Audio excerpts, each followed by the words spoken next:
mahirap din talaga tumawid. Oh my goodness! Blazing Brilliance to now! Saan ko po trabaho ko?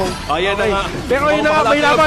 May laban na magaganap dito, pero tumba si Hyde. At unti-unti nang bumabakbak dito yung mga membro sa side ng Blacklist. Blacklist sa kanilang backline. This is the threat of AG6 onto this Musashi. Ayan ang sinasabi ko.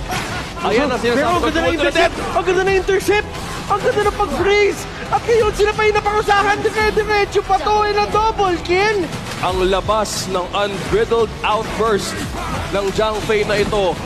On tight corner situation. Battlefield Command! Battlefield Command! 2v1! Nagulat si Azar! Hinahabol! Ay, nako po! Pero ang pag-ubos, ang pag-collapse ng mga members dito na side ng Elevate, iniisa-isa na sila ng Blacklist International!